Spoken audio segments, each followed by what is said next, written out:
हाँ साहब, मैंने ही मारा था उसे। मुझे धमकी दे रही थी साहब। जोया ने भी मुझे सुपारी दी थी उसे मारने की, इसलिए मैंने उसे मार दिया। मैंने उसका पीछा किया साहब, बहुत दिनों तक। रोज उसको ऑटो से पीछा करता था, उसे पता नहीं चलता था।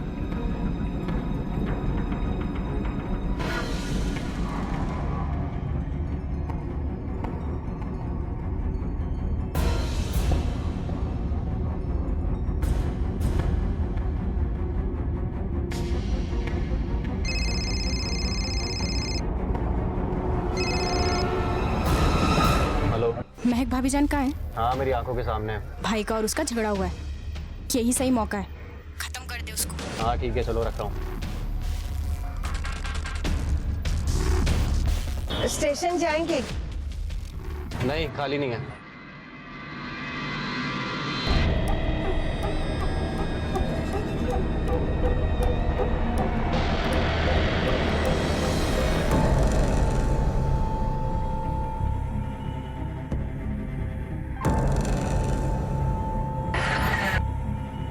रिक्शा?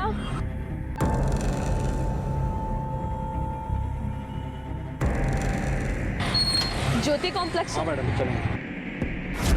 मैं जो चाहता था वो हो रहा था साहब। इन सब कामों में मेरी माँ भी मेरा साथ देती थी और मैं उससे मिलने वाला था, लेकिन उसे ये नहीं पता था कि मैं नैना को मारने वाला हूँ।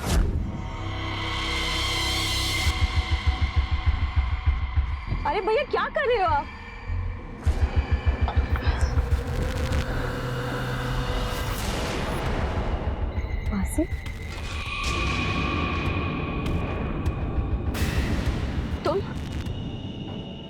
तुम यहाँ क्या कर रहे हो? तूने ऐसा क्या किया था जिसकी वजह से महक ने तुझे धमकी दी? साहब, मैंने उसके साथ। ये आई भी ना कितना टाइम लगाती है।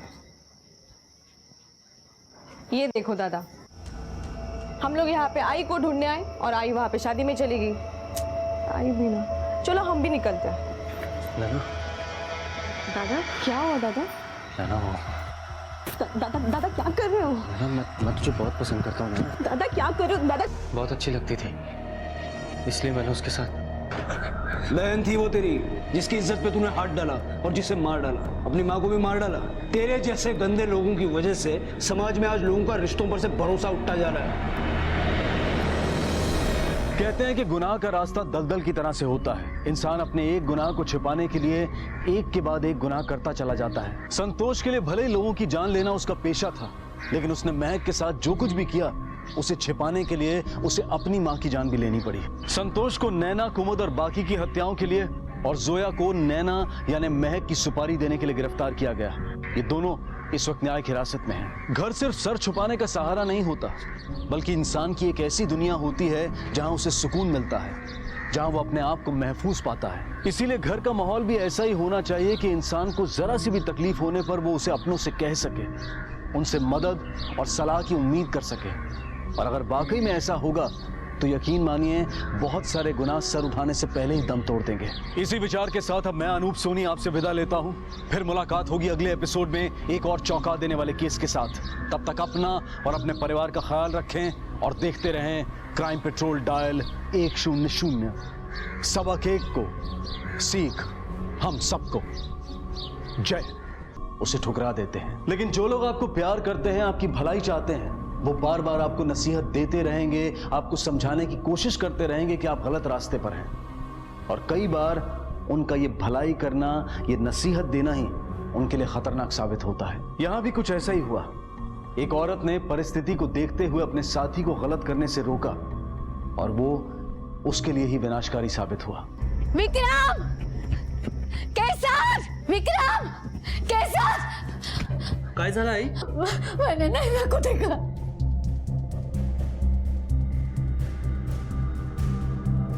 फिर तूने नाम लिया उस मनुष्य का?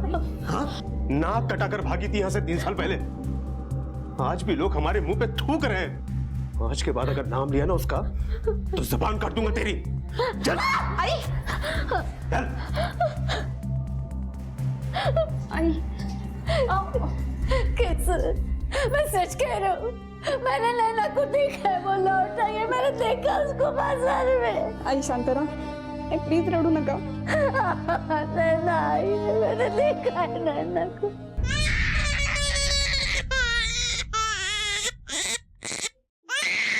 आज तो भाभी ने हद कर दी. इतनी देर हो गई अब तक नहीं आई. अल्लाह कसम, ये बच्चा क्या मेरे भरोसे पैदा किया है? उसका फोन भी नहीं लग रहा है. मेरा तो जी घबरा रहा है. मैं कभी तक आई क्यों नहीं? अब वो आएगी भी नहीं.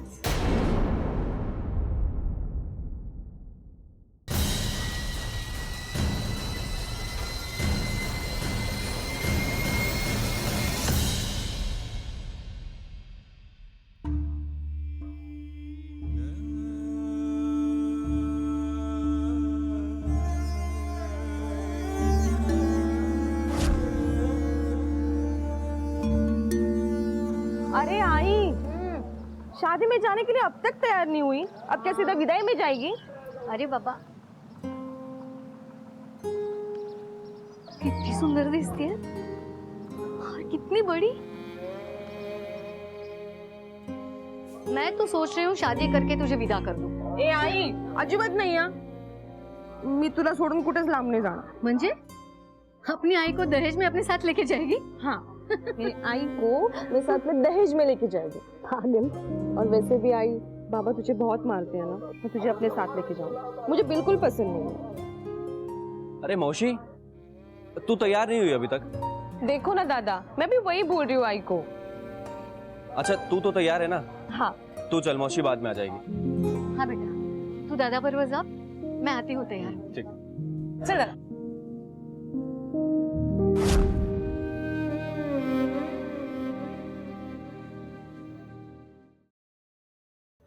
आई आई रोडू नका ना.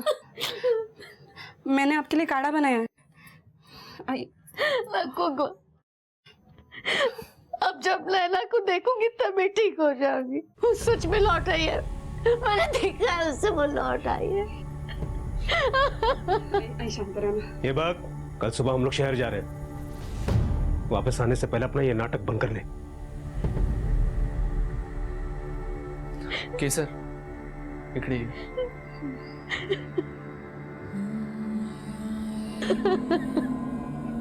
नैना, तू आई को समझा नहीं सकती? मर चुकी है वो हमारे लिए. आई को समझा कि भूल जाए उसे, ठीक है?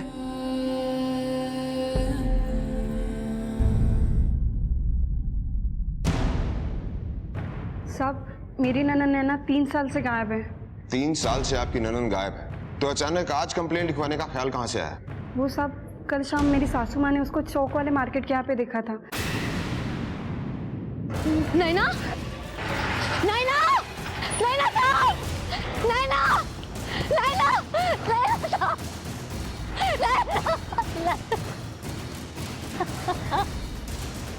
नैना,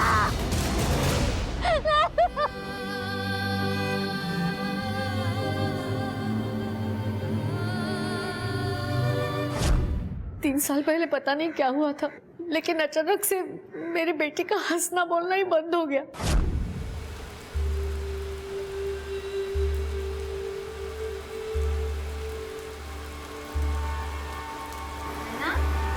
ले, तेरे लिए खीर बनाई है, खा के बता तो.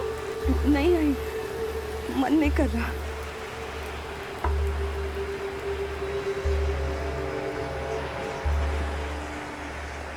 क्या हुआ? जब से शादी से लौट आई है, चुप चुप सी. क्या हुआ? बता ना, क्या हुआ? क्या हुआ बेटा? रो क्यों रही है? क्या हुआ बेटा? हाँ? बता, क्या हुआ बेटा? कुछ नहीं, बस थोड़ा सा थक गई, आराम करना चाहती हूँ.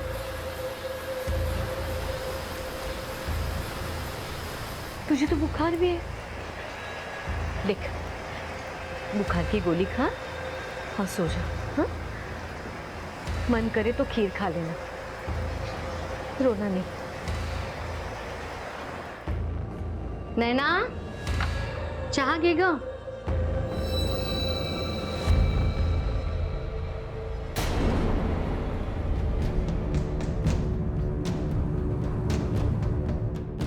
माँ मैं जा रही हूँ यहाँ से बहुत दूर, मुझे ढूंढने की कोशिश मत करना।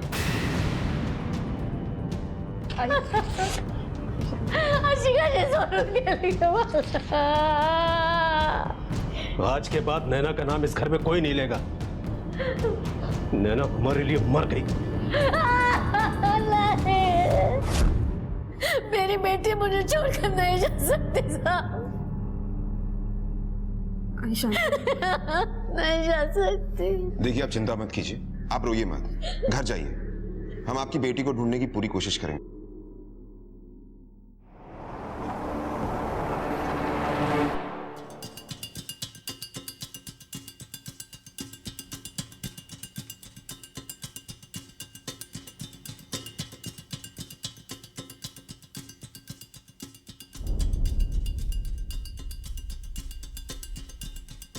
फॉरवर्ड करो, रुको, जूम करो। पवार, इस ऑटो की सारी इंफॉर्मेशन निकालो। Okay sir. किसी अपने को खोने से बड़ा दर्द और कुछ नहीं हो सकता। एक तरफ कोल्हापुर में नैना नाम की एक लड़की गायब थी, तो वहीं दूसरी तरफ मुंबई में हूबहू नैना की तरह से दिखने वाली महक नाम की लड़की गायब थी। पहली नजर में देखो तो ये दोनों लड़कियां एक ही दिखती हैं, पर क्या ये वाकई में एक ही हैं, या फिर ये एक जैसी दिखने वाली दो अलग अलग लड़कियों के गायब होने की कहानी है। एक तरफ नैना की मां गंगा को 3 साल बाद भी अपनी बेटी के वापस आने की उम्मीद थी, तो वहीं दूसरी तरफ महक की सास नौशीन भी अपनी बहू को लेकर परेशान थी। तो क्या इन दोनों औरतों का इंतजार खत्म होने वाला था, या फिर किसी अनहोनी की दस्तक थी ये पूरी वारदात? पुलिस ने गंगा के जोया वो छोड़, पहले थाली उठा। अम्मी अल्लाह ने 2 ही हाथ दिए हैं मुझे, सारा काम मैं ही करूं? एक तो आपकी बहू कल से घर नहीं आई है और उसके हिस्से का भी काम मुझे ही करना पड़ता है। क्यों? मैं एक से पैसे ले लेकर अपने शोहर को देती हो, तब तो नहीं सोचती तू?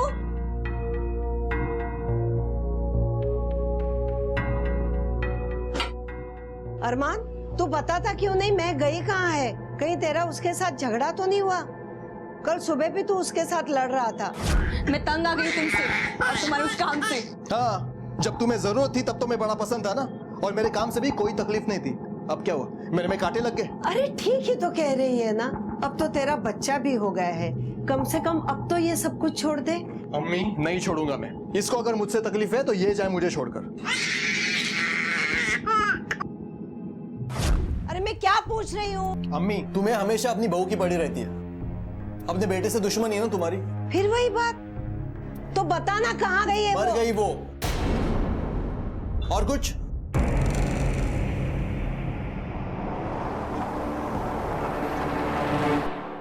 हाँ साहब, कल मैं चौक की तरफ से एक सवार लेके गया था। पवार, तुम्हारे ऑटो में ये लड़की बैठी थी? याद नहीं आ रहा साहब। अच्छा ये बताओ कि तूने उसे छोड़ा कहाँ था?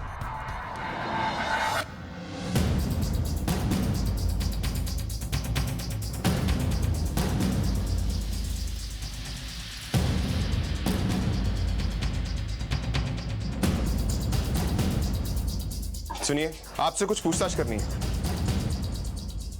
इस ऑटो वाले की ऑटो में कल शाम को 6 बजे के करीब आप चौक वाले रास्ते से गुजरी थी? याद करके बताइए। हाँ साहब। देखिए, जिसे आपने देखा था वो आपकी बेटी नैना नहीं, कोई और ही लड़की थी।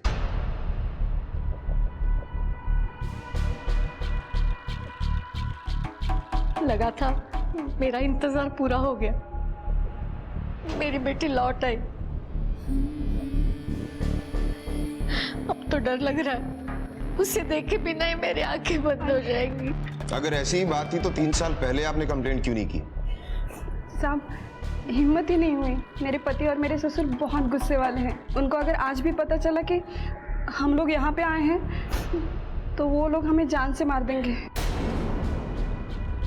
साहब मेरी बेटी को ढूंढ निकालिए, मेरी बेटी को ढूंढ निकालिए साहब, उसे ढूंढ निकालिए।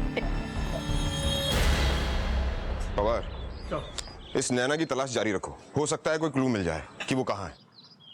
एक माँ को उसकी बेटी मिल जाएगी। एक काम करो, इसकी फोटोग्राफ सारे पुलिस स्टेशन में भिजवा दो और अपने सारे खबरियों को अलर्ट कर दो।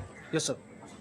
एक माँ की अपनी बेटी से मिलने की आशा एक बार फिर अधूरी रह गई। उसकी आंखें अपनी बेटी का चेहरा देखने के लिए तरस रही हैं। उसके कान अपनी बेटी की खैर खबर सुनने के लिए तरस रहे हैं। एक डर भी है उसके मन में कि क्या ये इंतजार कभी खत्म भी होगा या नहीं। कहीं उसके साथ कोई अनहोनी तो नहीं हुई। ऐसे में इंसान अपने आप से लड़ता है। और गंगा भी पिछले 3 सालों से इसी भंवर में फंसी हुई थी। कबीर अम्मी आ जाएगी, अम्मी आ जाएगी कबीर, दूध पी लो। अम्मी, भाईजान से पूछना। अब तो मुझे भी डर लग रहा है। भाभी कल से घर नहीं आई है। लाई से तो मुझे दे दे। उसकी तबीयत खराब है इसलिए काम पर नहीं आ रही।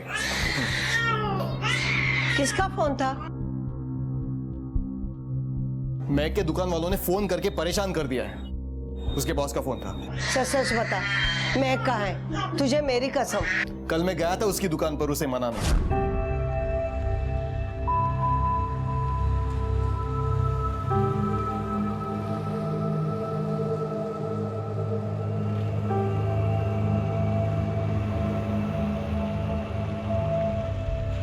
मैंने तुझे कितनी बार बोला है यहाँ पे मत आया कर। सुन सुन सुन, मैं तेरे को सॉरी बोलना है। और सुबह सुबह अपना झगड़ा हो गया तो बाद में मुझे भी बुरा लगा। तुझे साथ ही घर लेके चलो। मुझे तेरे साथ कहीं नहीं जाना। और ये तेरा रोज रोज का नाटक ना तंग आ चुकी हूँ। पहले तू सुधर जा, बाद में बात कर। क्यों? ये अच्छी नौकरी मिल गई, अच्छे कपड़े पहन लिए तो तेरे भाव बढ़ गए। मैं भी बहुत अच्छा कमाता हूँ, समझी ना। और अगर तेरे को मेरे से इतनी तकलीफ है ना तो दोबारा उस घर में कभी मत आना। हाँ, नहीं आऊंगी, कभी नहीं आऊंगी, समझा ना। उसने कहा है घर लौटकर फिर कभी नहीं आएगी, तो फिर जाने देना। महक ऐसी लड़की नहीं है कि अपने बच्चे को छोड़कर कहीं भी निकल जाए। और तू उसके दुकान पे क्यों गया था? अम्मी, उसके पैसे देकर ना तुम्हारा दिमाग खराब हो गया है। अपने बेटे का साथ तो कभी दिया नहीं। जब देखो मैक के सुर में सुर मिलाती रहती है तुम। वो कहीं भी जाकर मरे, मुझे कोई फर्क नहीं पड़ता। तूने उसके साथ कुछ बुरा तो नहीं किया ना? देख, मैं पुलिस के पास जाऊंगी। अम्मी, ये नौटंकी बंद करो और पुलिस का नाम तो बिल्कुल मत लेना।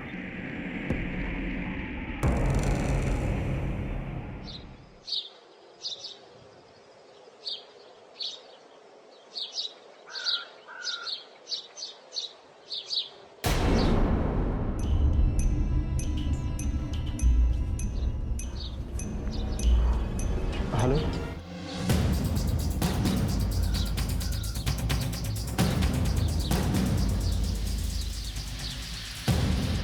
कुछ देखो।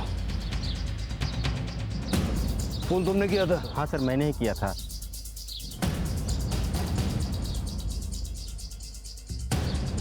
सर लाश इतनी बुरी तरह से जल चुकी है कि आदमी की है कि औरत की बताना मुश्किल है। लगता है लाश को जलाया गया इसलिए गया ताकि उसकी पहचान ना हो सके। जरा आसपास देखो, कोई सुराग मिलता है क्या? Yes sir. जाओ।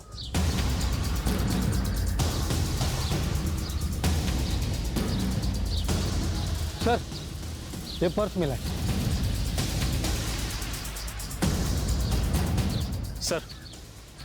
सर ये पर्स और ये आईडी मिली है।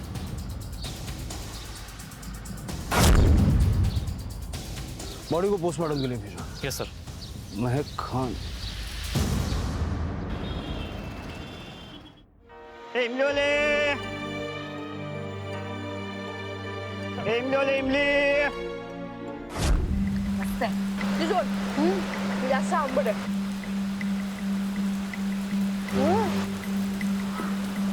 आई आई, क्या छुपाया आपने? अब क्या कर रही थी? आई दिखाओ।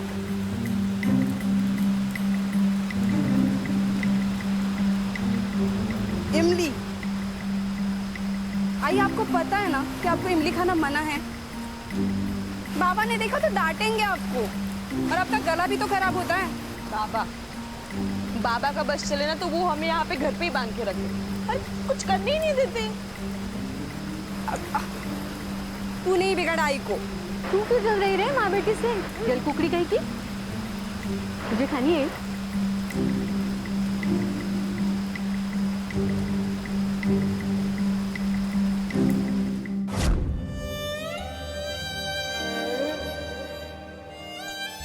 एक पल में जिंदगी बदल गई। नैना, मेरी सारी खुशी आपने साथ ले गई।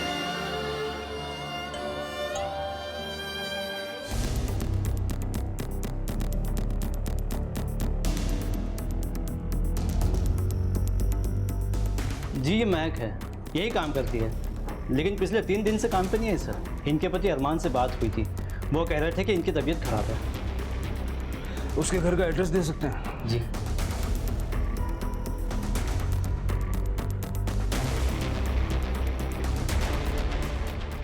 लेकिन सर आप क्यों पूछ रहे हो महक के बारे में? एक लाश मिली है, हो सकता है कि महक की हो।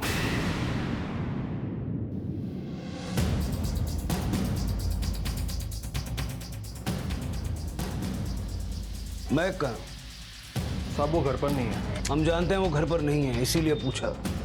कहाँ है? साहब हमारा झगड़ा हुआ था। कभी नहीं आऊंगी, समझा ना? फिर वो वापस नहीं आई। तुम्हारी बीवी तुमसे झगड़ा करके घर से चली गई, तुमने पता नहीं किया कहाँ गई?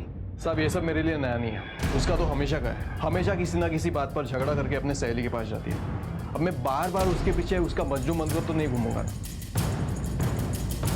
ये आईडी महक का है ना?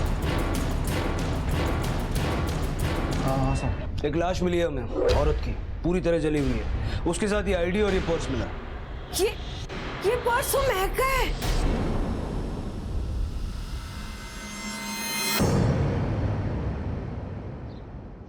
सर इस बॉडी की इनिशियल पोस्टमार्टम रिपोर्ट आ गई है। बॉडी इतनी बुरी तरह से जल चुकी है कि पोस्टमार्टम रिपोर्ट में सही एज बता पाना भी मुश्किल है। डिटेल टेस्ट के लिए बॉडी को फॉरेंसिक में भेजा गया है। और हाँ सर, विक्टिम की नी रिप्लेसमेंट सर्जरी हो चुकी है, क्योंकि उसके बाएं पैर में नी रिप्लेसमेंट कैप लगी हुई है। उस नी कैप के सीरियल नंबर से उसके मैन्युफैक्चरर से कांटेक्ट करो, पता करो कि ये सर्जरी किस हॉस्पिटल में हुई। Okay sir.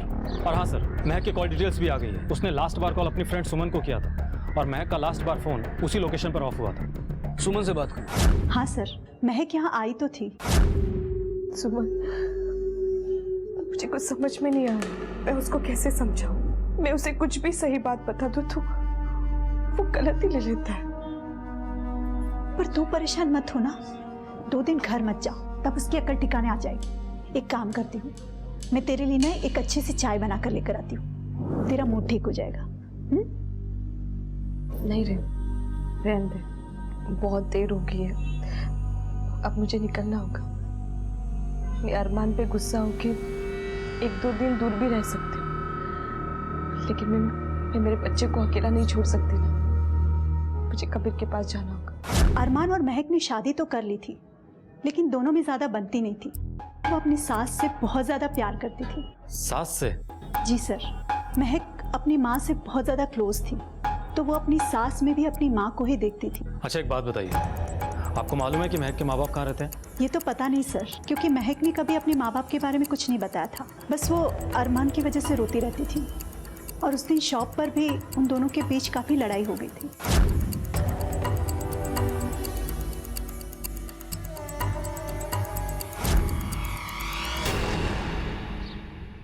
देशमुख अगर सुमन की माने तो महक उसके यहाँ से अपने घर जाने के लिए निकली थी।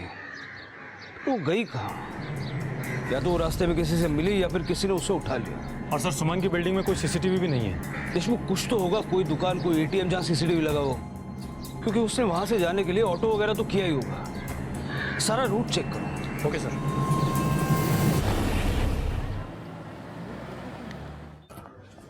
सर नाग्या है, अरमान के बारे में कुछ इन्फॉर्मेशन देना चाहता है। भेजो। Okay sir. साहब वो अरमान है ना साहब, वो 1 नंबर का चाप्टर आदमी है साहब। वैसे ही में गैर कानूनी शराब का धंधा है उसका। नहीं साहब, मैं सच बोल रहा हूँ। मुझे नहीं पता महक के घुटने का कोई ऑपरेशन हुआ था, उसने मुझे कभी नहीं बताया। जितनी जल्दी सच बोलना शुरू करेगा उतना फायदे में रहेगा। सच में साहब, वो तो मुझे एक दिन सड़क पर मिली थी रोती हुई। मैंने उसे खाना दिया, सहारा दिया, बाद में हमारे बीच में प्यार हुआ, फिर हमने निकाह कर लिया। मैंने उसे पूरी इज्जत दी साहब, हमारा एक बच्चा भी है। हमेशा लड़ता रहता था तू उसके साथ। उस दिन दुकान पे तेरा झगड़ा हुआ, सबने देखा। वो घर वापस नहीं आई और तूने पुलिस को नहीं बताया, क्यों? साहब मैं बगैर लाइसेंस के देसी दारू बेचने का धंधा करता था साहब। इसी डर की वजह से मैं आपके पास नहीं आया। महक हमेशा मुझसे कहती थी कि मैं काम छोड़ दूं। इस बात को लेकर हमारे बीच में अक्सर झगड़े होते थे साहब, लेकिन इस वक्त मुझे सचमुच पता नहीं है महक कहाँ है। गैर कानूनी शराब बेचने के जुर्म में इसे अरेस्ट करो।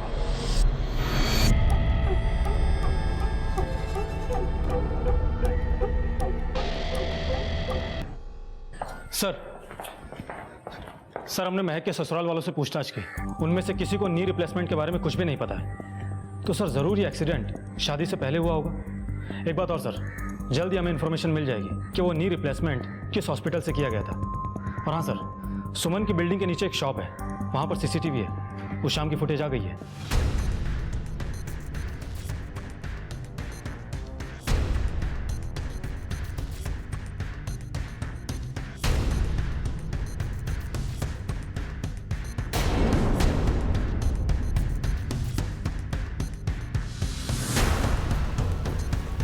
ये तो महक की सास है ना, ये यहाँ क्या कर रहे हैं?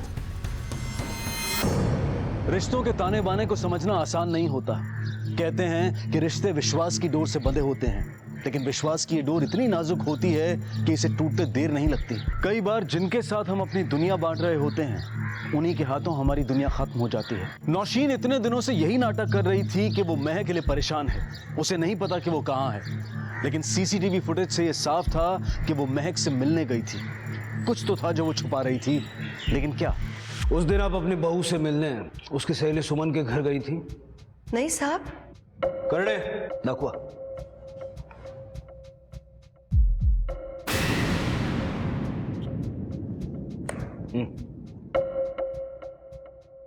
अब बताइए।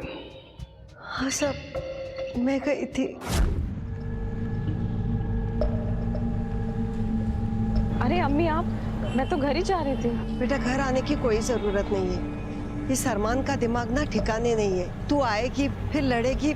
आज तेरा मैका होता ना तो तुझे मनाने के लिए गिड़गिड़ाता हुआ आता। तो एक काम कर, 2-4 दिनों के लिए अपनी सहेली के घर रहे, मैं अरमान को देखती हूँ। ठीक है बेटा? बेटा तुम्हारे पास थोड़े पैसे हैं और अपना ख्याल रखना, ठीक है? लेकिन उसके बाद वो कहाँ चली गई मुझे नहीं पता। महक रहने वाली कहाँ की थी? कुछ तो बताया होगा उसने। कुछ पता नहीं साहब, हमने पूछा लेकिन उसने कभी नहीं बताया।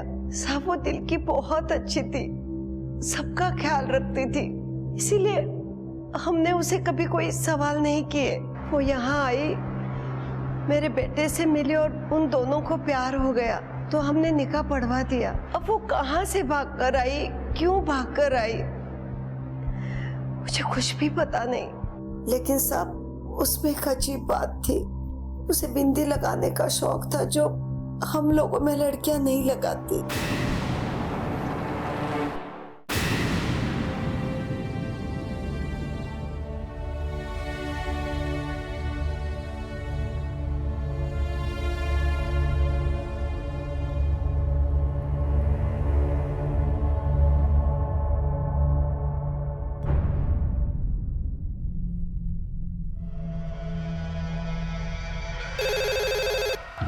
हेलो। हेलो, मैं केसर बात कर रही हूँ, कोल्हापुर से। आप फोन करके बार बार क्यों परेशान कर रही है? रखिए फोन। हेलो। विक्टिम की डेड बॉडी से जो नी कैप हमें मिला था वो कोल्हापुर के एक हॉस्पिटल में किसी कुमुद नाम की औरत के पैर में लगाया गया था। और हाँ सर, पोस्टमार्टम की फाइनल रिपोर्ट भी आ गई है और रिपोर्ट के हिसाब से जो लाश हमें मिली थी वो किसी 22 साल की लड़की की नहीं बल्कि 45 साल की औरत की है। फिर महक की आईडी वहां क्या कर रही थी? कहीं ऐसा तो नहीं कि महक ने उसको मार दिया और फिर भाग गई? वैसे भी उसके बारे में कोई कुछ नहीं जानता। जरा पता करो ये कुमुद कौन थी और उसका महक से क्या कनेक्शन था। Okay sir.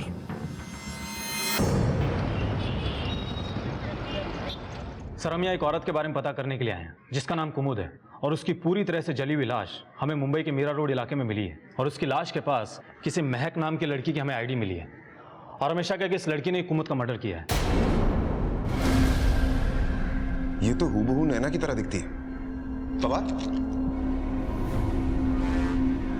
हाँ सर, ये तो नैना ही है। नैना? लेकिन इसका नाम तो महक है। देशमुख, हमें पूरा यकीन है कि ये नैना ही है, इसी गांव की लड़की है। 3 साल पहले गायब हो गई थी। इस पुलिस स्टेशन में इसकी मिसिंग कंप्लेंट भी दर्ज है। सर हम भी बहुत दिनों से इस लड़की के बारे में पता करने की कोशिश कर रहे हैं लेकिन अभी तक कुछ भी पता नहीं चला है। सोचने वाली बात यह है कि कुमुद नाम की औरत के साथ इस लड़की की क्या दुश्मनी हो सकती है? अच्छा सुनो, ये कुमुद कहाँ रहती है? सर वो उधर।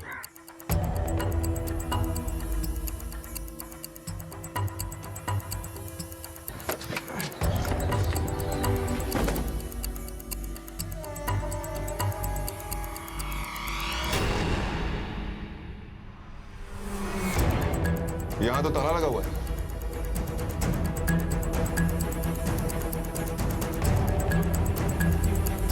सुनो। हाँ सर।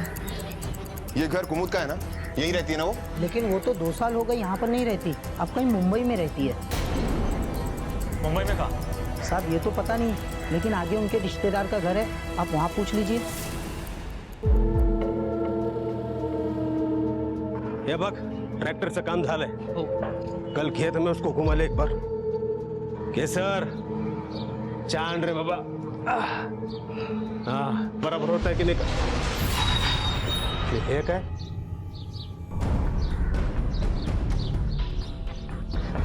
सर मेरी बच्ची मिल गई।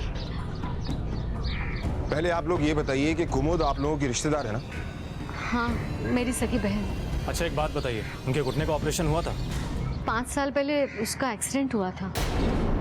लेकिन हुआ क्या है? उनका मर्डर हो गया है।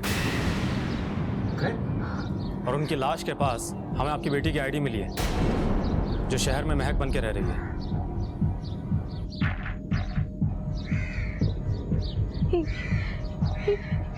ये तो मेरी नैना है।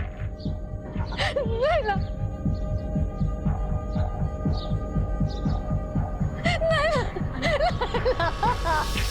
इस एक खुलासे ने पुलिस इन्वेस्टिगेशन की दिशा ही बदल दी। कल तक पुलिस ये मानकर चल रही थी कि महक यानी कि नैना का कत्ल हुआ है, पर आज सबूत ये कह रहे थे कि महक जिंदा है और शायद ये कत्ल उसी ने किया है। और गंगा जिसे ये तो पता चल गया था कि उसकी बेटी नैना इतने साल तक महक बनकर कहाँ रह रही थी, लेकिन वो ये मानने को बिल्कुल तैयार नहीं थी कि उसकी बेटी किसी की जान ले सकती है। क्या वाकई महक कातिल थी या वो भी किसी अनहोनी का शिकार हो चुकी थी?